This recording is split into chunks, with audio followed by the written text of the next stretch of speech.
On today's podcast, out, like maybe in my fight camp, everyone gets stressed out. Of course, yeah. We all go down that road, but I'm not like, oh man, like stressing about it. I'm like, yeah, man, this next fight, whoever they put in front of me, I gotta leave him unconscious next time, you know.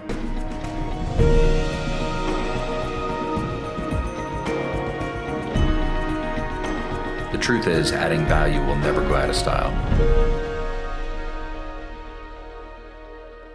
This podcast is brought to you by iWatch Security. iWatch Security. Get the savings and service that you deserve. Hello, and thanks for joining us for another Five Things podcast. Got a great UFC fighter, a great podcast right here in Raleigh, North Carolina with us today. Oday Osbourne, UFC flyweight, Jamaican badass, the Jamaican sensation. You know him from the UFC, obviously. Thanks for joining us. Not a problem. Jamaican sensation, wagwan. So you're coming in hot right into the nice rainy winter weather of North Carolina, which a lot of people may not know, but you spent some time in right outside of Charlotte, North Carolina. Yeah, I actually went to middle school and elementary school. Not fully, you know. I spent a year in elementary school and a year in middle school, and I went right back to Florida. But Okay. Matthews, actually, of all places, you know, it was beautiful. I lived in a place called Emerald Cove, right in Matthews, North Carolina. Okay. Well, I appreciate you coming back for a second time, and just full disclosure, because kind of a theme of what we're going to talk about and touch on a little bit today. The first time we ever met was at a UFCX about a year and a half ago. And, you know, when you meet, honestly, you're standing right here, but when you meet Oday, he's just this genuine, happy, like, you could just tell, like, a good guy, good energy. And you had that amazing energy right out of the gate. Even though a lot of fighters are friendly, there was something a little bit different, right? And so for whatever reason, I felt like we hit it off. You know what I mean? So long story short is I reached out going back the following UFCX. We had kind of interacted on Instagram, following you there. Yep. I had won a pair of gloves online, which we're going to get into today, a little bit of the theme today. And any case, I was hitting you up for a podcast, like one out of every 48,000 DMs you get. Heads up, UFC fighters get hit up for a lot of stuff. Yeah. And you actually made the time to meet with me, which was awesome. And I'm glad we did, because, we've developed a friendship since then.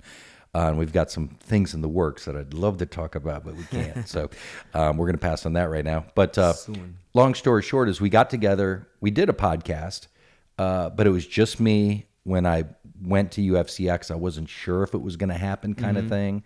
I brought all my gear. Normally I got my man Mustafa right here or someone, shooting. And I ended up setting it up. One of my cameras' battery was low and I didn't have the charger. Long story short is, shot the video. The podcast was actually an amazing podcast. Yeah. And the audio is great. It's on Spotify and everything like that. But the video wasn't that great. The lighting wasn't that great.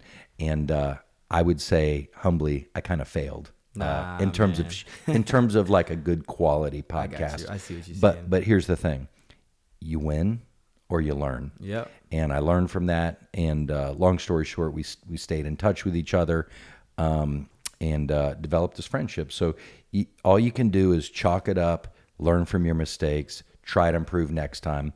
And that's a success principle in general. And part of what we're going to talk about today is after we get people caught up on your background, because I do want to touch on that, which we touched on originally. But from Jamaica originally, tell us a little bit about your early part of your journey. Well, it's like every other kid's journey where they start out just being a kid, exploring, going outside, playing in the dirt. You know what I'm saying? But there wasn't a lot of adult supervision. That's just our culture. You go outside and you kind of just play, and you come back inside before it gets dark. And that's pretty much how it was. My mom would, come and visit me all the time, because when I was born, she was still in school. So she was finishing up school, so my grandma took me for the majority of the time, because my mom, she was very bright, actually. She graduated like top of her class, and she was looking to go to college. Unfortunately, I came and I was like, nah, you ain't going to college right now. You're going to pause. I was like, not today. No college for you. So yeah, man, it was definitely hard those first couple years that I can remember being without my mom, because I know she had a lot to do to build. You know, she wanted to build a legacy, not just for herself, but for me as well. Right. You know, so she got her affairs in order. She moved to the States, got a good job, and saved up to get me here. You know what I'm saying? But while I was there, it was just me, myself, and my thoughts. You know what I'm saying? I remember at the age of 7 years old, seeing those airplanes go from Jamaica to the States, you know, and I'm like, man, I need to get on one of those airplanes so I can see my mom. Someday, I'm going to be able to go on one of those airplanes and achieve great things. Which is crazy because you're having those thoughts at 7. I'm thinking about achieving greatness at 7 years old. Like I should be thinking about Legos and toy soldiers. You know what I'm saying? But I'm like, nah, I got to achieve greatness. You know, and I think I developed that chip on my shoulder because I was just one of those kids that, you know, talk too much. Anytime I came around, you know, I was like disregarded, like, go play. You know what I'm saying? I was kind of like, shoo. So I took, you know, that to heart, and I was like, all right, someday I'm gonna be something great. And you know what I mean? Y'all gonna look back and be like, man, that's the kid I used to shoo. You know, so yeah, that was the gist of my small childhood. Let me ask you this. Some people growing up, they have negatives in their life, whatever that negative may be. And I think you know this about me. Like I grew up single mom. Yeah. My grandmother was very involved in my life, and dad never really part of the picture. But like some people take these negatives and it really hurts them in life. Yeah. Some people seem to take the negatives, and for me, it motivated me. What do you think is the difference between, what do you think impacts that decision making? Because that's an interesting thing. Like if someone's out there listening to this and they've got all these negatives in their life right now, it's like you can make a conscious choice that this is going to be what you blame things on and why things are bad, or you're going to use it as a motivator. What would you say might be a factor for that? So there really isn't a right answer in my opinion, because it's all a matter of how you look at it, right? Some people might say, well, you know, they come from a line of genetics where their parents suffer from depression and their parents suffer from depression, you know, and their parents suffer from depression. I've never suffered from, I've been depressed, but never suffered from depression. So I can't say that, all you got to do is just be happy and you're happy. You know what I mean? It's not really fair for me to say that because I've never suffered from depression. So I don't understand. So there's that aspect. Sure. And then there's the aspect of life is what you make it. And there's the choice aspect, right? Where I don't know about the depression, but I know about the choice. What I mean by that is I have a choice in how I view the things that happen to me and what I do with the things that happen to me. You know what I'm saying? So for example, my mom left when I was probably 8 years old to come to the States to build a better life for me. I didn't look at it as, oh, my mom left me. You know what I'm saying? A lot of people would have looked at that as, oh, my mom, you know, left me and I'm here by myself. The adults that I was around, my grandma and a lot of other adults, didn't really care to have me around. I didn't look at it as, I don't want to, I'm just alone and I just want, you know what I mean? Right. You know how it is when you just fall into that. I didn't look at it like that. I looked at it as, you know what? Someday I'm going to prove to these people that I'm going to be worth something That special. I'm worthy of attention. Yeah, I'm worthy. Exactly. And appreciation. Exactly. But no, Right. you said it right. I'm worthy of attention because you could be a 5-year-old kid or a 7-year-old man. Both require attention in different areas. We all seek attention in a different area. For example, as men, we aim mainly, everything we do is to please our mom or a woman, or you know what I'm saying? That's everything we do. We buy a nice car so we can look good. We want to look good. So, you know, we want to be successful, but eventually we want to be successful so we can be appreciated. Important. Exactly. We want to be respected. Yes, you want to, and that's the big thing. You want to be respected, and that was why I wanted so much attention, because I felt like I wasn't getting my voice to be heard, you know. And so when I finally was in a position to use my voice and vocalize how I feel, I was like, yeah, I'm gonna be positive. You know what I'm saying? Because where I came from in Jamaica, I came from a place where if your water was cold, you're showering in cold water. You don't have the luxury of turning your hot water on. And your first hot bath was in the United States. Yes, right? that was my first hot bath. But to touch on that story, I'll go back to that in a second. But if your water was cold, you're showering in a cold shower outside sometimes. You know what I'm saying?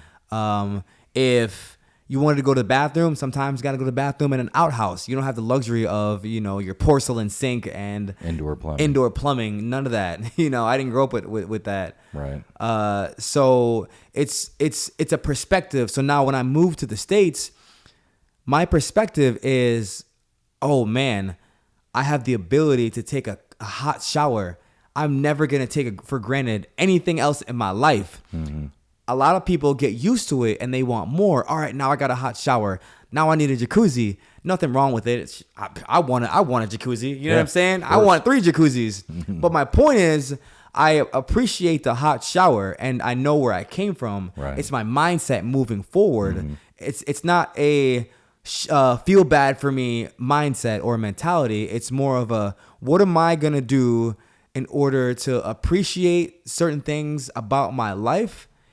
Or what am I going to do to stand out and to be successful and use what I've been through? Well, I think so many things you just said. First off, I love, no matter what you're going through, you can be grateful for something. Yeah.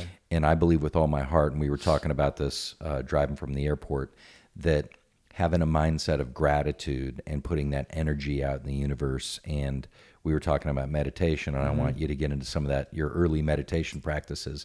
Yeah. And I believe that we have the ability to impact our quantum environment around us. And I believe that with all my heart. There's something called the observer effect, which we've talked about, and I'm going to talk about it for the podcast. The observer effect, they realize that when you break everything down to the smallest particle, it's the atom. But when a human being takes their consciousness away from looking for the atom, it collapses into energy. It literally goes back into wave form. So matter goes back into wave. And that's quantum physics. That's rock solid science.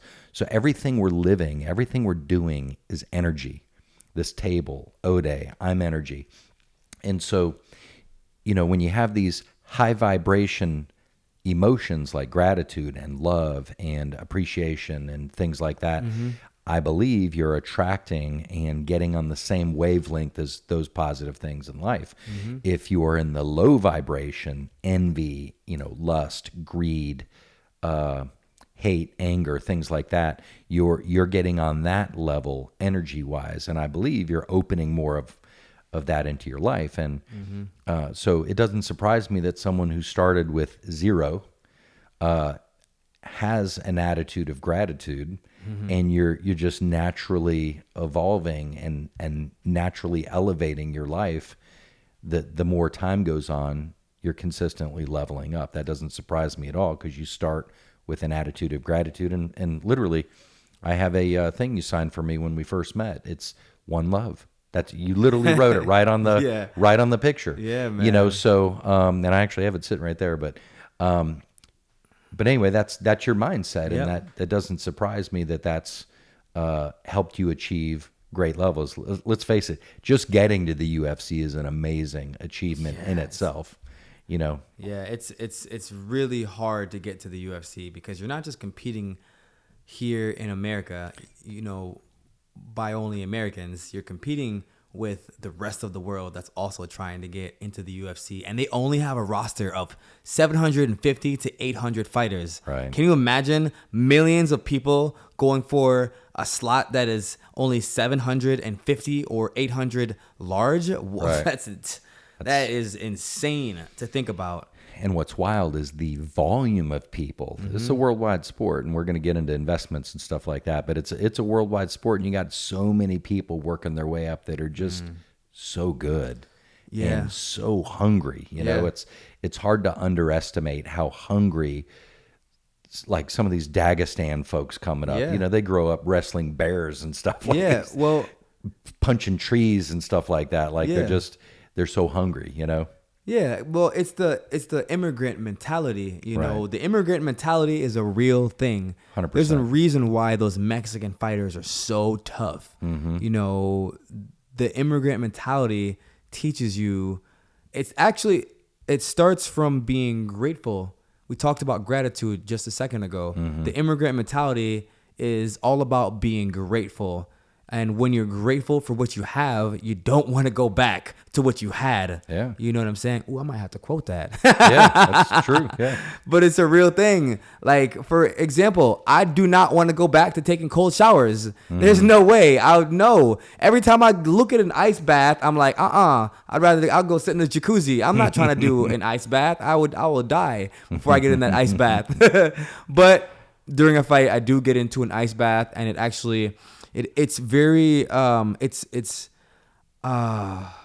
don't know how to put it in words, but it brings you back to those moments of taking cold showers, and so it makes you spiritual in its own way, in its own realm, because, meditation is a spiritual thing. You don't have to sit there and hum to meditate. You can sit there and breathe normally.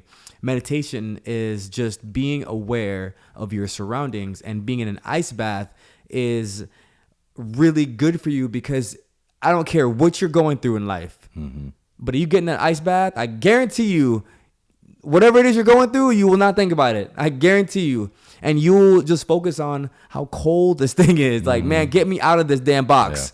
Yeah. But going back to the meditation thing that you touched on, I actually started meditating at a young age, probably around 22 years old. I started meditating. I don't meditate as intensely as I used to. I should. But once you have certain practices, they never leave you. They never leave you. I used to do once every month. It's called sound vibrational frequencies. And we'd sit in this room and meditate, and they'd play these like loud speakers of vibrational frequencies. And, it really, you're supposed to do breath work. What that does is it releases all the tension. If you do breath work, breathing, you're over oxygenating your brain, and it releases all of the tension that you have built up over the years. And people don't understand how much underlying tension they have. For example, someone cuts you off and you honk your horn, you flip them off, and you get pissed off. You think you got pissed off because someone just cut you off, but that's really not it. But no one understands that. You're not getting pissed off because you got, someone honked your horn at them. You could have gotten pissed off because of an incident that happened 6, 7, 10 years ago that you're still harboring and you're still holding on to. And so, maybe loud noise triggers you. Right. And so when you over oxygenate your brain and you go into those deep meditational spiritual realm, and I do that, and you get really in there, you kind of loosen up your nervous system and you kind of release that stuff, but you have to be willing to let go of it as well. You know what I'm saying? But I think this stuff is very fascinating. It's actually saved my life on more than one occasions. It saved my life in fighting, because I was prone to self-sabotaging, because coming from an environment of change, constant change and constant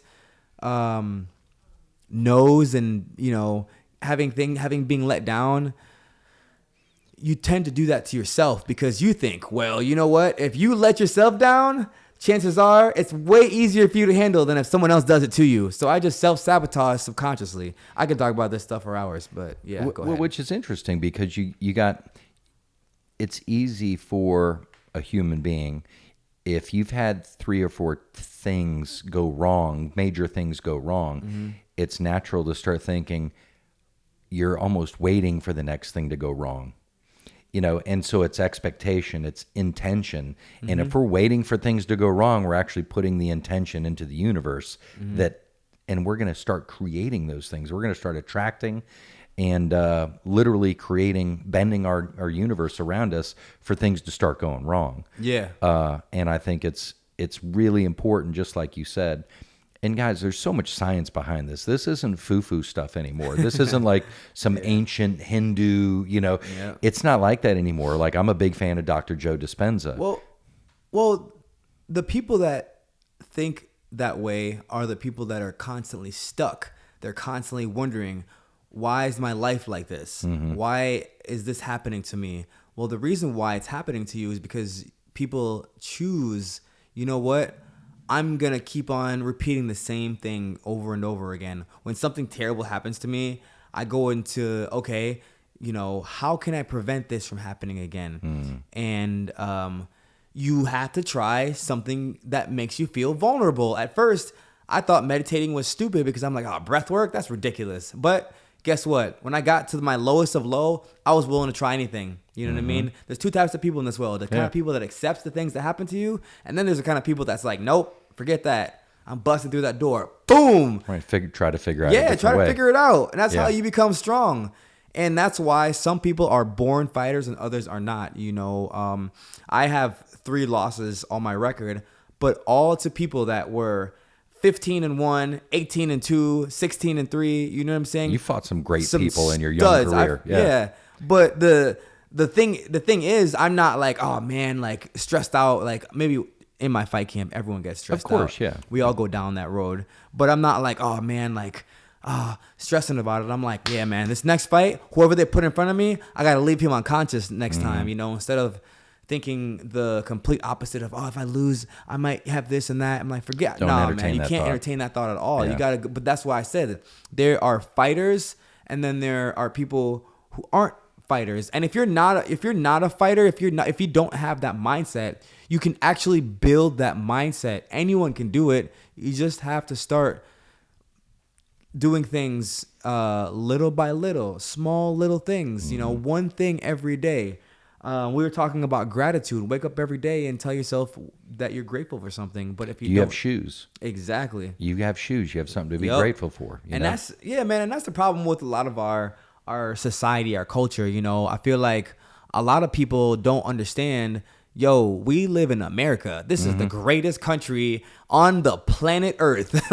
There's a reason why people from Jamaica and Mexico are fleeing their countries to come here. Right. Come on. I love talking to people that have immigrated to the United States because first off, half of the world's immigration comes to one place. Yeah. So it's like, there's a lot of people that live in this country that are haters and they claim to hate it and they're always talking junk about it, but they won't leave. No, yeah. So subconsciously they kind of know, like, we got it pretty good here. Yep. And I always tell folks that are, oh, you think the United States is the greatest place? I always say it's one of the greatest places.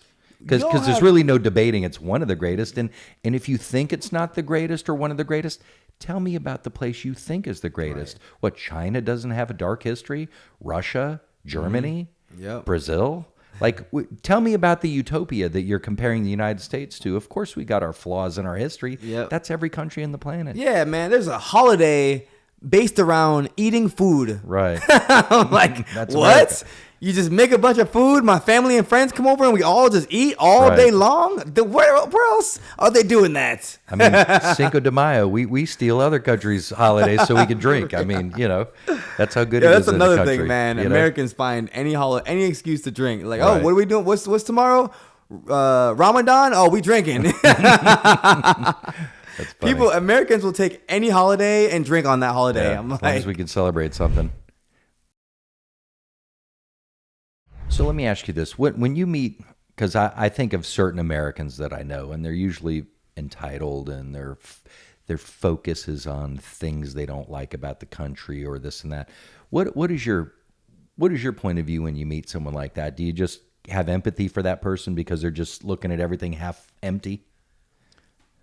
No, not really. I'm trying to have that point of view because it angers me in a way. Yeah. But I'm trying to evolve and have empathy for those people because I know they're actually probably kind of more miserable. Yeah. I honestly, I just try to have grace for everybody. Yeah. It's hard, man. It's hard because I get frustrated about all kinds of people, people who are ungrateful and people who are too proud, so, but at the same time, I'm I'm imperfect. I'm an imperfect sinner. Sure. You know, so I know that I have to give people grace. So honestly, I've tried not to tell people how to live their life. I just try to reflect me. That's what I do. I reflect me, and hopefully they're like, wow, this guy is one of the brightest lights in this dark room. Like I said before, I want to be that light in that room. I try not to tell people how to live their life. I just try to, reflect the things that I'm doing, and hopefully that will send a message of its own. When people see me and hear me speak, they're like, man, that guy has something about him. What is it about that guy? I don't know what it is, but I'm trying to find out more about him. Right. Well, I think ultimately be what you want to see in the world. Yep. Be that. If you 100%. want people to be kind, be that at a high level. Look for ways to be kind. It's funny you mentioned the cut off and honking at someone. It literally happened to me yesterday. Yeah. Person I was with is losing his mind over there, and I'm just like, just driving like, and then I look. I'm just driving. I look at the guy's tags. He's a Vietnam vet, which I'm like, my heart loves Vietnam vets, man. Those guys are amazing. So I'm like, I give that guy grace, and he was older dude. Who knows what's going on. Yeah, but, man. But he basically, I slowed down, and he basically took my lane, and I'm like, whatever. But it's but to your point, 10 years ago, I might have lost my shit. I might have been cussing at the guy or raising my voice, and I would have got worked up, and then I'm putting that energy out in the universe. And what's the point of giving somebody else your energy? Because here's the thing. If somebody honks at you or does something to you and you get angry, whose fault is it really for getting angry? If you think about it, it's actually it's my fault for letting somebody else make me angry. Giving them we're your just power. Programmed like that, I get angry all the time, actually. I lied. Okay, I get frustrated. I wouldn't say I'm very, my fuse is very long. I will say that's one of the things about me. I don't get angry very easily, but I get frustrated a lot. But it's probably short-lived. Yeah, it's very short-lived because I wrote One Love in your journal for a reason. One love is a real thing. It's who you are. You can't just want to be something just because it sounds cool. You actually have to be that thing because you want to evolve as a person. Like, I want to be that guy that is always happy. I want to be that guy that gives happiness. I always want to be Oday Osbourne, the Jomia Consensation. You know what I mean? Well, growth is the goal, right? Yes. We all should be trying to evolve and grow and 100%. be a better version of ourselves every day. 100%. That's why you seen that video I posted. I posted a video of myself getting flying kneed. Oh, yeah. And I woke up in heaven like, oh man, how many fighters would post that video? Not a lot. Right. Because we're ego driven, and our ego is actually a good thing. We need ego to fight. You can't fight without ego. You got to know you're the best. Right. That's the only way to do it. But you also have to understand that it's life and bad things happen. It's gonna keep happening. Bad things are going to keep happening. That's just the way life is. Sure. Well, there's a couple things. I think number one, it's balance, right? Yep. You can have ego, but you can also have humility. It's that balance. And when things get out of balance one way or another, it's not necessarily a good thing. Yep.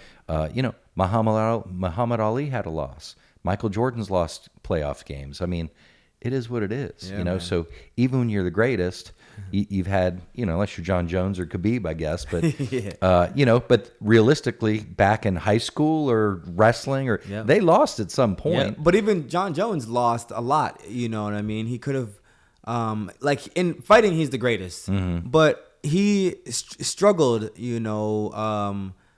Outside of fighting in certain areas. And he definitely had some demons to battle with. And what I hated, though, what I really hated was people who act like John Jones can't have flaws. You know what I'm saying? Yeah. Like, oh, he hit a pregnant woman. Oh, he drank and drive. Oh, he did cocaine. Right. I'm like, oh, man, if you've seen my rap sheet, I didn't hit a pregnant woman, just so you know. But if you've seen my rap sheet, I'm like, oh, you know what I'm saying? So it's like we can't just be so quick to pass judgment on people.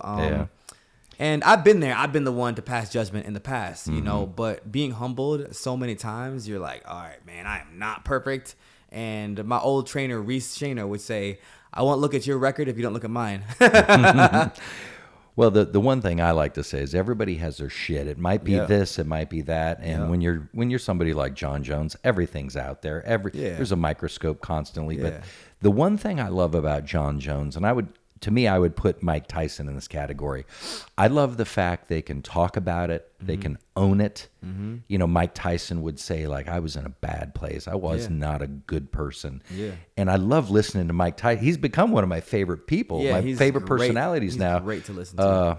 And I love the fact that he can look back with humility and say, yeah, I did this, I did that, I was in a bad place, and I'm not that guy anymore. Yep. You know, it doesn't mean I'm perfect, doesn't mean I can't, snap back there for 10 seconds or so. You know, I would not want to piss Mike Tyson Careful, off. Mike, man. Yeah, but that being said, I really love the fact, I just love ownership. You know? And I've had friendships where there's been damage. Yep. And I've had friends that have owned it, and I'm good with that. And I've had friendships that were damaged and they can't own it. Yeah. Like, I'm moving on from that because I don't want to be around somebody that can't own it. And someone said this to me one time. I remember when I was in a phase where anytime someone hurt me, I just cut them off. Anytime, and then someone said to me, you've probably hurt a lot of people. So it's even, you know what I'm saying? So if someone hurts me, I'm like, well, you know what? I've hurt a lot of people, I'm sure, in my past, or I know. So I know the playing field is just being leveled. Sure. So that's a way I like to look at it at times too. It's very hard to look at those things because when you get hurt, it's a feeling that comes from anger sometimes. So you can't really rationalize your thoughts like, oh, I'm hurt. Let me take the high road. I'm like, I'm hurt. I'm being like, I know when I get hurt, like I'm being petty, and it affects me, and I'm just like, all right, how can I mess this person's day up? I love the saying. I love the word responsibility. Yeah. So when you break down the word, it's responsibility. It's the ability to choose your response. To me, that's emotional maturity. Most people are reacting, and I've done that, of course. And no matter how good you are, you have the ability to react to a situation. But when you can feel that sting, when you can feel that anger or disrespect or whatever the fill in the blank, when you feel that and say, wait a minute, I've got this fire in my chest right now. Yeah. What's going on inside of here? What's how can I appropriately respond to the situation? Maybe I just bow out of the situation for a minute and say, I need about 10 minutes because I'm getting ready to cuss you out. I'm getting ready to say something that I might regret. I'm getting ready to say something. I'm a natural smart ass. So like I'm getting ready to cut you in half verbally and you're going to remember this for a long time. And I don't want to do that. I don't want to damage other people. But that's where that emotional maturity over the years, when you really can take ownership for your actions and really try to be slower draw rather than quick draw. Yeah. But like you said earlier too, there's balance because as I get older and as I get more business minded, I choose my people to be kinder, softer with. The people outside of my 5 or 10, they don't get kind or soft. They get kind, but not take advantage of me kind. Sure. Because people have to earn the right to get close. Exactly. Yeah. Exactly. And that takes time. Because we live in a society now, which is very sad. We live in a society where the nicer you are, the more people will take advantage of you. The nicer you are, the more vulnerable you are. And it's interesting because there was a time when you were a nice person, when you were a good person, when you were genuinely honest person, people were like, oh man, that guy Brian Smith down the road right there, he's the guy I want to have over for supper. He's a really nice guy. Now it's, oh man, that guy Brian Smith down the road, he owns iWatch Security. How can I get him to, buy my X, Y, and Z so I could benefit off of him? So it's so different. But I think you can't give yourself to everybody. You just can't. You have to put a cap, because when people find out they can take from you, they will take from you. And one thing I learned getting older, I'll be 33 in 2 weeks. Getting old, man. Yeah. I got the 50-year-old. Oh man, for real. Oh, I don't want to talk about it. Actually, nah. I'm just getting started. We were joking on the way here. I'm just getting started. I knew my your hip hurts. My hip.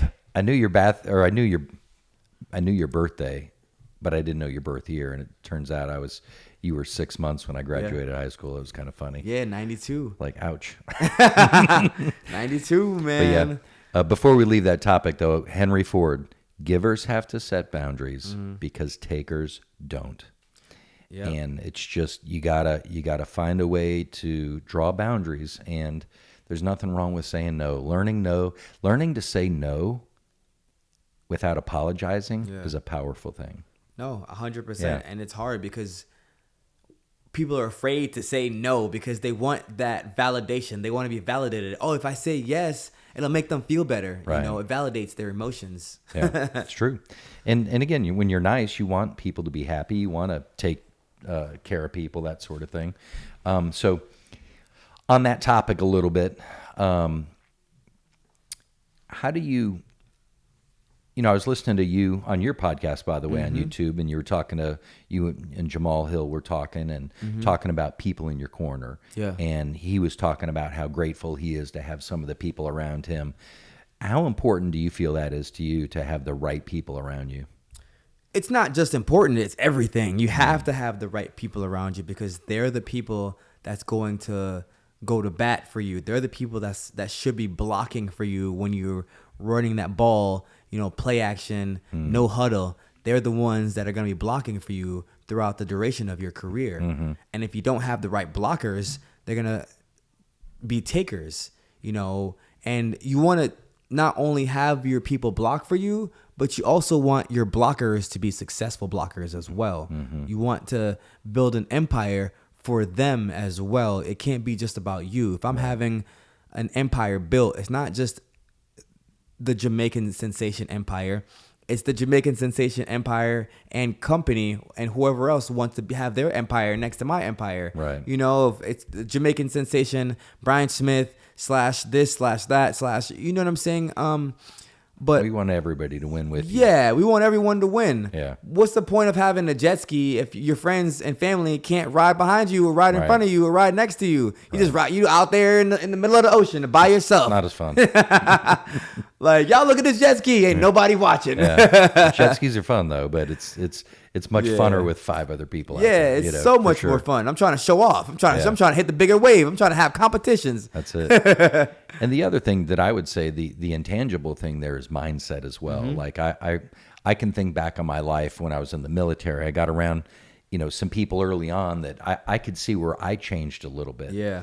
And then I can see times where I got around some more successful minded people or go-getters or people that taught me about success and got me onto some good books. And, I wouldn't have known about Think and Grow Rich, Master Key to Riches, How to Win Friends and Influence People, had I not interacted with some people. And those books and that content started taking me down a path that had I not met some of those people, who knows where I'm at. So having the right people around you to help you think bigger and think more clearly, because the old saying, you become the 5 closest people to you, you are them, basically. Yeah, and you have to also keep trying when people do burn you. For me, I lived in Florida, and when I go home, I used to have over hundreds of friends. Now my circle is so tight. I got 5 people I go down and see. My friend Cody, my friend Dustin, my friend Lauren, my friend Timmy. That's it. That's it. Right. Because now people look at you when you have success. People look at you like you're the guy that's gonna make their day better. Instead of they're pulling at you. Exactly. And instead of, oh, I like your company and I want to be around you because you're just an awesome person to be around. It's more, oh, you're the guy that's going to benefit them. You know what I'm saying? But you can't stop trying to meet new people and meet new awesome people, because once you get into the mindset of everybody sucks, then you're just feeding that negative energy. Yeah, you're feeding that negative energy. I moved to Wisconsin from Florida, same thing. hundreds of friends. Now when I go back to Wisconsin, you know, Dre, Tay, you know, a couple friends, that's it. Right. Vegas, same situation. My point is, keeping your circle small is important because the saying "it's lonely at the top" is very true. You know, when you're at the top and everybody wants a piece of what you have, everybody's messaging you, "Hey, do this for me, do that for me, do that for me, do that for me," but no one's asking you, "Hey, how was your day?" Yeah. You know, like I'm just over here, like, all right, you know, I guess I'm doing this and that. But nobody asking me how my day is. Like, I can only imagine somebody like Dana White. Oh, like, man. How do you even have a phone? The messages Dana someone White, like that must have to field through. well, Dana White, he probably has a lot of people, like I said, that block for him, that help him with. You probably these have things. to, otherwise you have could never get anything done. Yeah, you have to. He probably has 5 phones, each one managed by somebody else. That makes sense. I mean, I don't know, but I'm just guessing, you know, because he's so high valued and high demand. Sure. Like, I don't know how he gets any sleep at night. Well, you got to manage it. You know, it's like one of my good friends and investors in the company, Mike Ruck. He's a business guy, got all these different things going on. I'll text him sometimes. I may not hear from him for 3 days, you know.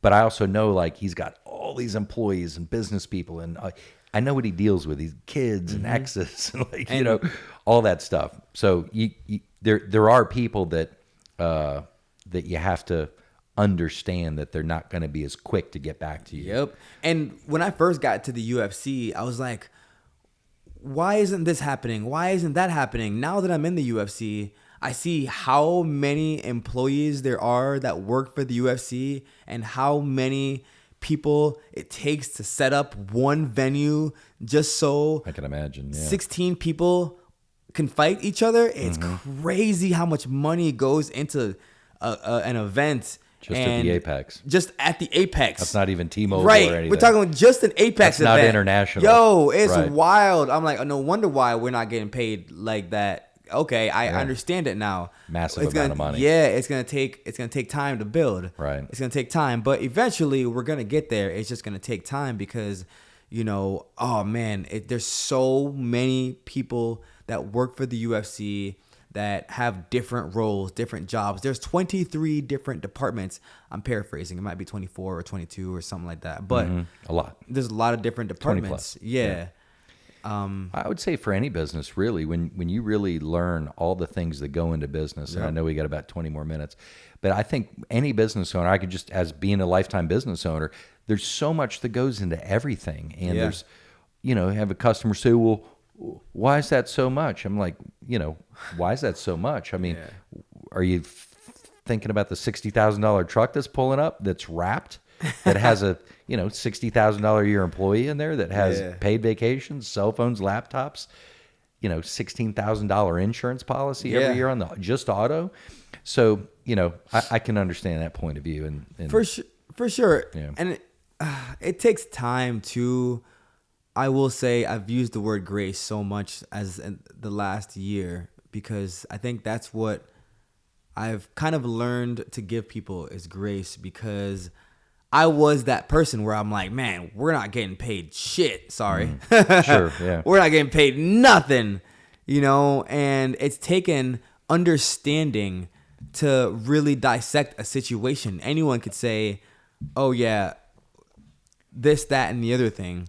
But once you see this, that, and the other thing, you really don't know what it is. And then you understand it and you're like, wow, now I get it. What's a limited point of view Yes, that you had? Now you have a more broad point of view, and you can see things from both sides. Yes, and any business you start, anyone who starts a business right off the gate, unless you're like Elon Musk, and even Elon, but anyone who starts a business right off the gate, you're automatically expected to not make any money for the first, you know, couple of months or year.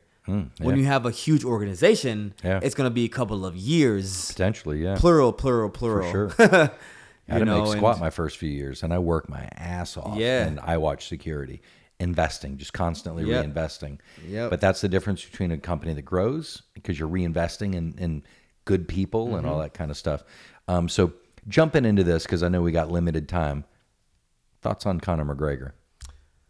I think Conor's done. I really do. I think the longer he waits, the more that I think he's done. He had a moment there where he was going to come back, and then he hurt his toe, and then he was like, all right, I need time to break. I'm like, bro, come on, man. If he was going to break and come back, he would have. And the longer he waits, the more that I don't think he's coming back. So I think he's done. Well, I just think your sport is so challenging. I agree with you, number one, but I think your sport is so challenging when you're that wealthy and he's got so many avenues to generate wealth. Why would he? To grind and cut weight and do all that stuff that you got to do. Like, man, I think he can do things from a different for sure level now. And he might come back only because here's the small, I'm going to write this number down. It's my small 30%. The small 30% is there's nothing like fighting in a cage. What I mean is it's the most Neanderthal, spiritual, raw, patient, raw, peaceful, killer but disgusting, beautiful killer sport there is. Right. And no one, you can't obtain that feeling. It's not like you can go out and take your millions and buy that feeling. Right. You can't go out and snort that feeling. You can't go out and have sex with that feeling. You just have to, there's only one way to do it, and no one can understand that but the people who have been in there. Sure. And once you've been in there once, there's nothing, no amount of money can generate that feeling of, getting your hand raised and intensity in the process. It's like the closest thing to being a lion in the jungle that hunts, right? A lion has to wake up every day at a certain time. Everybody got pictures of their profile as lions, but no one knows the process. Eric Thomas has said that before.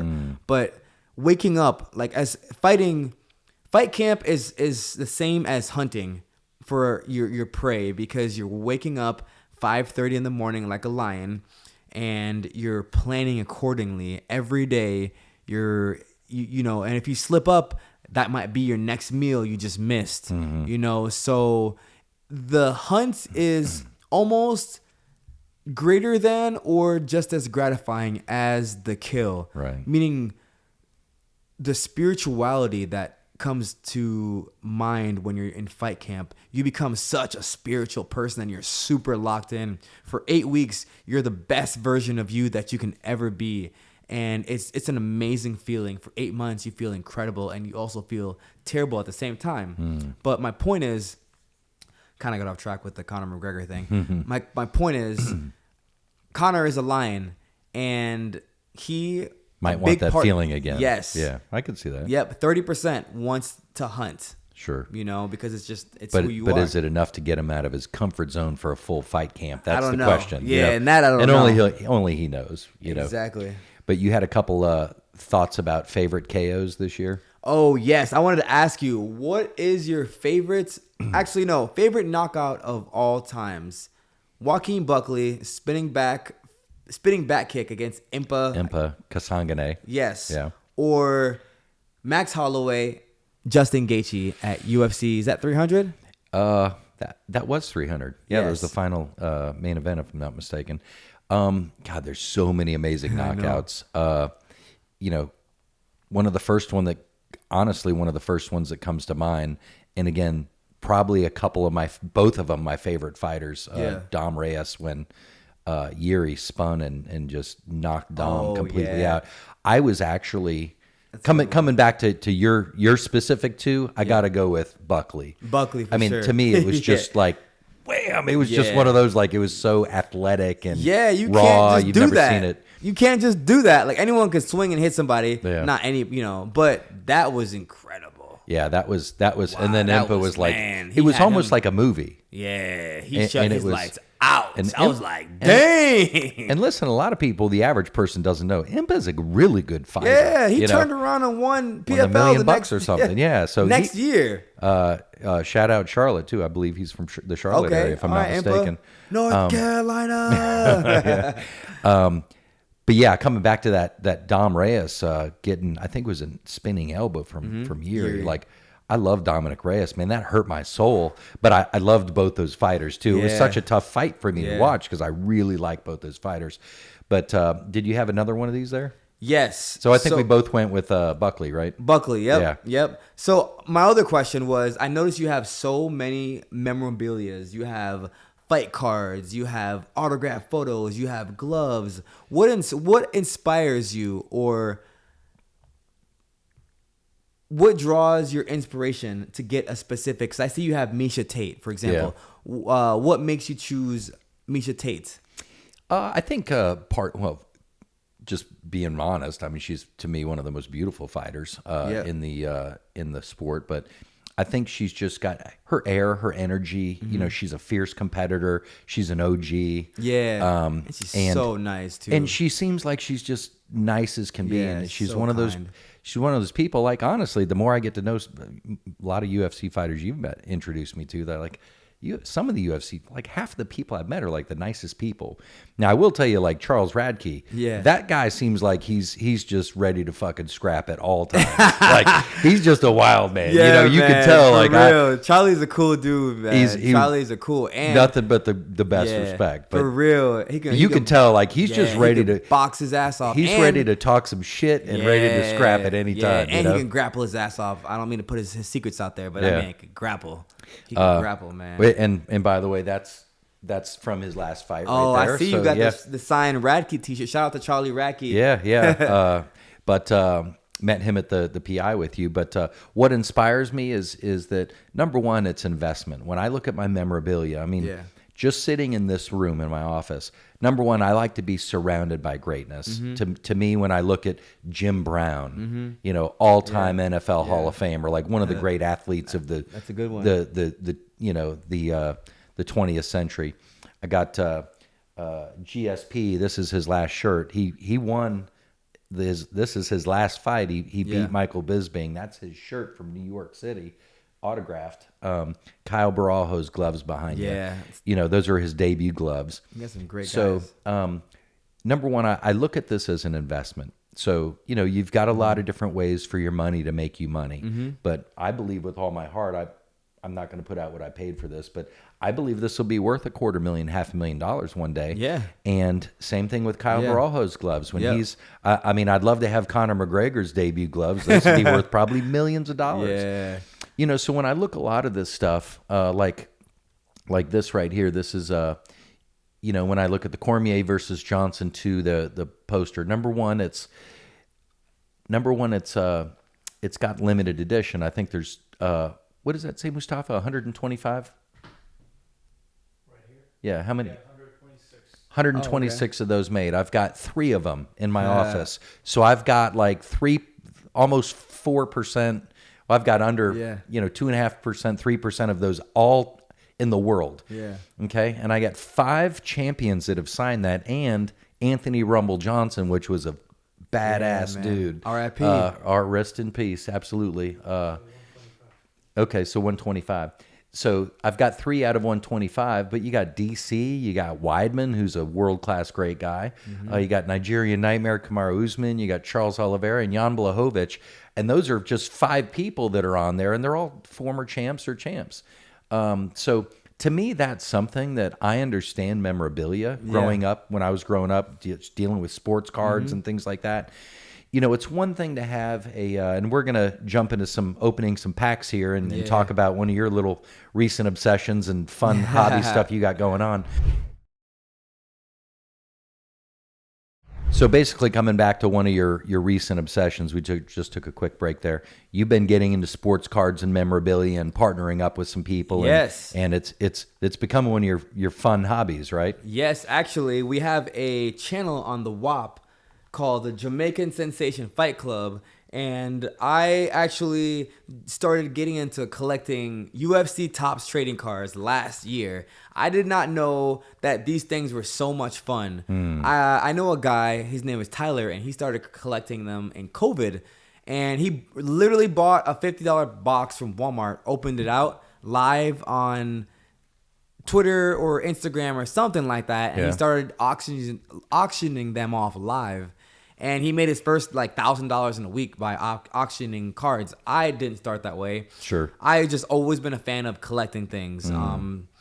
I've collected in the past Pokemon cards Okay. or Yu-Gi-Oh cards, but never sports cards for some reason. UFC trading cards has been my first, and it's different because it's not an NFL or a basketball card. It is a UFC card. These, I believe, I'm biased. Obviously, I'm not. Right. I'm gonna call out my own biases, but I believe these are gonna hold way more value over the year because NBA, NFL, MLB is a American sport, right? UFC is like worldwide. Couldn't agree more. This worldwide. That's how I look at it from Yep. an investment point of view. When I look at a GSP one of one, there's Yep. only one of these shirts on the planet. And as the sport continues to grow worldwide, I believe there's more room for growth versus let's say a Pat Mahomes rookie card Yeah. that's autographed and it's limited. I believe there's more room for growth with, say, a Tom Aspinall rookie card in terms of ROI. Yeah, I So, agree. Shout out Topps. Oday wanted some Topps, so we got 4 Yeah. packs. Full disclosure, these were bought on the UFC website. I want to say they're about $125 a box, Yep. but you get, was it 2 guaranteed packs? So UFC Topps, we did this so that we can, get more value for you guys as well. So you're welcome. But yeah, these are about $125 to $200. 125 to that was the opening price. Yeah. So the longer you wait, the more expensive I believe they're going to get. Yeah. But we're going to open some of these live here, just have some fun and see if we can pull something really cool out of these. Yeah. This is going to be comical if you pull out one of your own cards, of course. We're switching over to Mustafa's camera here. 3, 2, 1, here we go. All right. All right, so let's see what we got here. get the Box number first- 1. This is exciting. The first box. I've never opened up any cards on video. This Now, is- there's people killing it on YouTube, just I opening know. packs and streaming. I just saw Josh Emmett get a 1 of 1. I want to say it was Aljo's 1 of 1. Oh, man. I'm not That's a sure. nice I don't pull. remember. But this is actually my first box. All right, so this will be fun. So everybody watching this, I mean, I was monkeying around with cards growing up, so you want to be very careful when you open these. You want to Yep. protect the corners. You want to touch them as little as possible, actually the oil on your hands and things like that. So normally, and I dropped the ball on this, I forgot to bring the containers for any fun cards, so Yeah. we're just going to leave these sitting on the glass table in my office. But generally speaking, you want to pull it out and you want to put them right into a protector. Yeah, and you want to pull them out. Protect your very- investment. All right, like- see what. The best way to hold them is by the sides. There you go. Just like this. This is how. All right, Mustafa, what's he So- pulling over there? Okay, we got an Aaron Blanchfield, All right. Class 2. These must be new. I've not seen these ones yet. These must be the new Oh, ones. that's pretty dope. Yeah. Yeah, these are Okay. the new ones they have on. These are Actually, brand new. Yeah, I just got these from the website. Yeah, I just saw these on eBay today. 'Cause Okay. I was looking at, live auctions on Let's eBay. pull something fun out. All right. We have a Shopcott Rachmanov. Oh, man. Future Okay. champ, probably. Yes, future champ for sure. Just had a battle against Ian Gary. Yeah, Great fight. man. What's this? Marcus Rodrigo? Yeah, Rodrigo. Rodrigo. yeah. Rodrigo. Okay. 8 of 199. All right, so that's limited edition. Is it autographed? I can't tell with these ones. I don't think so. I can't No, tell. no. That's not autographed. Yeah. You'll know when it's autographed. Because I'm these, sure. I've never seen these cards before. I love these new Okay. cards. Look at the reflection too. They Yeah, have that's pretty like dope. a really cool reflective finish. We have a Kayla Harris, also future champ for sure. Ooh, this one's a nice one. This one is I can't even say this, Brian. How would you say that? Okay. I can't see. Oh, that's new. That's the. Yeah, I know who you're talking about. That's a tough one. That's yeah, a tough I don't one. even want to. I don't even want to butcher this name. I'm not gonna butcher that one. We'll cut that one. Yeah. It's Nurgov. It was something like that. Yeah, I can't even pronounce his name. Here's what I'll do. I will. All right. Here, I'll come over here too. I'll help Yeah. clean this out here while you're doing it. Yeah. Okay, so no autographs in that one. Nope. Not yet.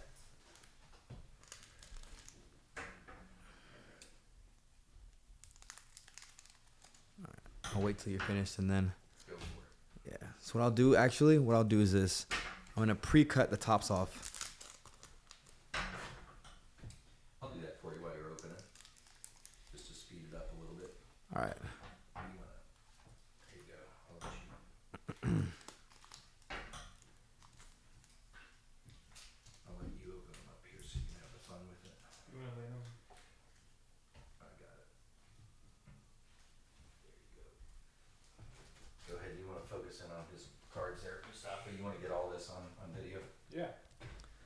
All right, so here we have a Khabib Nurmagomedov.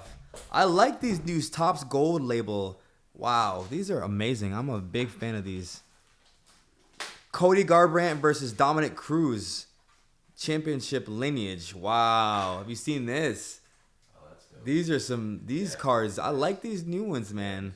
Yeah, the nice reflective finish is nice. See why they're a little more expensive. Yeah.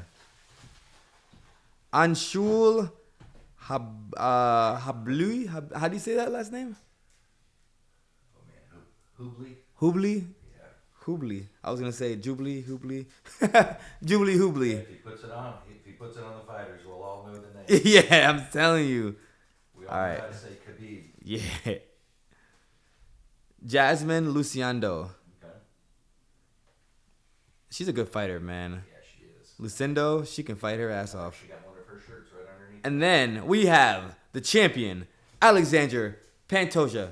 Nice. Two of his shirts in here too. Very nice. All right. Moving on. Yep. There we go. I'll just put them over here for Oh, you. awesome. Thank you. Keep them flowing. All right. We have Leon Edwards.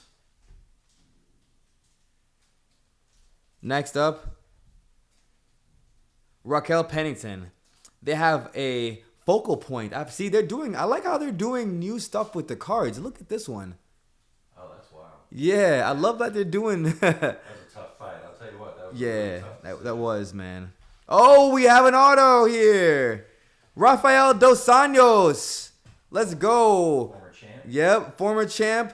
234 of 249. Nice. And we have Jasmine Jazdavicius. And the only reason I know her name is because I know her. I used to train with her at Syndicate for a little while.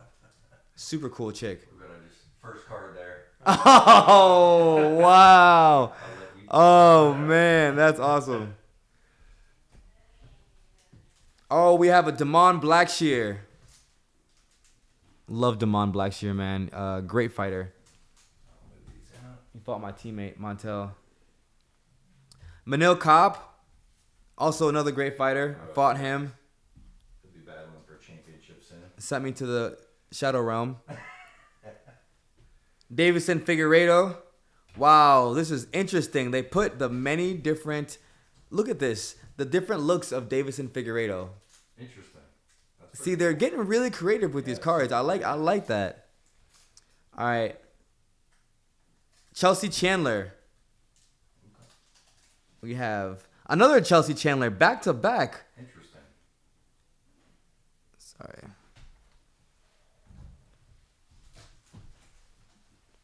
Mateus Rebecki. Rebecca. Rebecki. He's a soldier. Yeah, he's a good fighter. No, I've seen his fights. I can't pronounce the names to save my life, but... Oh, another Manil Kopp. Nice. They're trying to rub it in. Oh, we have ourselves a notorious Conor McGregor. The Mac is back. The Mac is back. Oh, all right, Brian. This one is our girl. Guess who this is, Brian? Misha. Not Misha. Which one? The suspense. Lil Monster.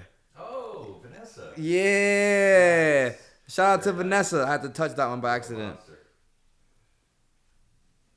Jake Hadley. Yasmin. I don't know how to say that last name.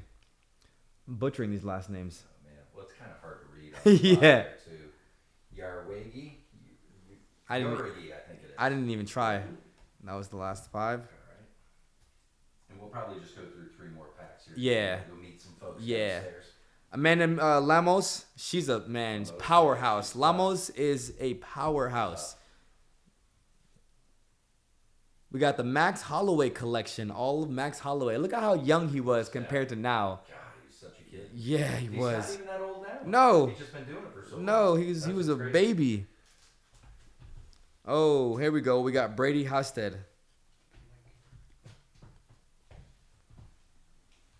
Oh, Brady Heastan.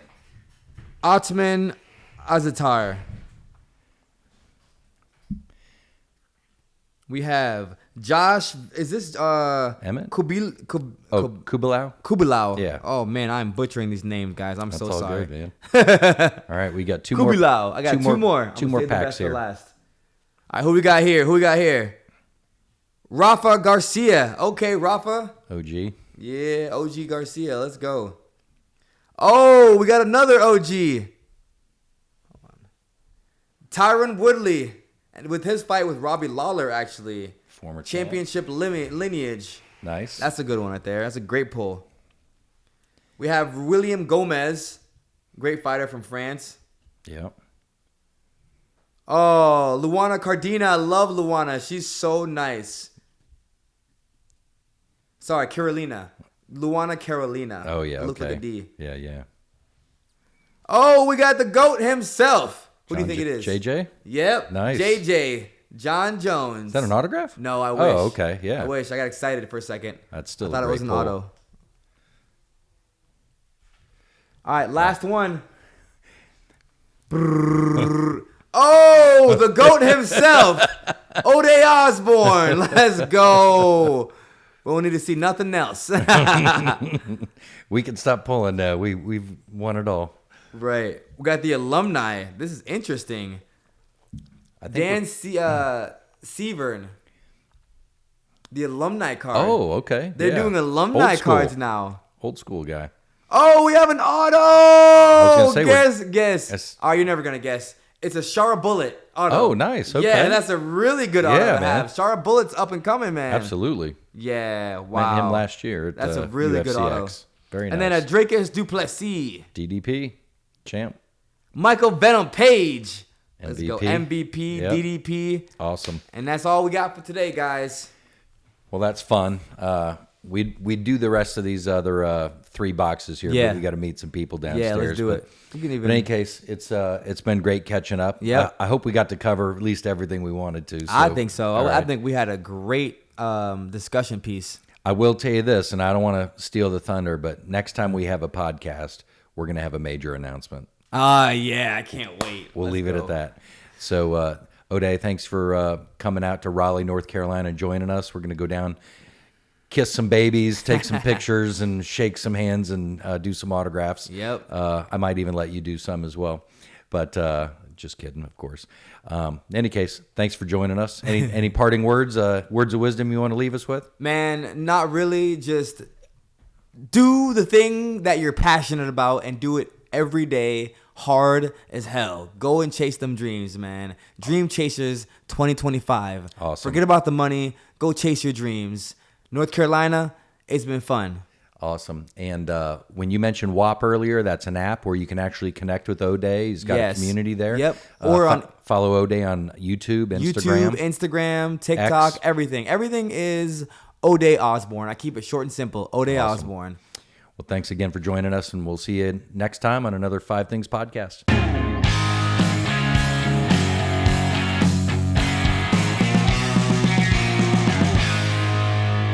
Hello, this is Brian Smith, and thank you for watching. Please subscribe for more valuable content.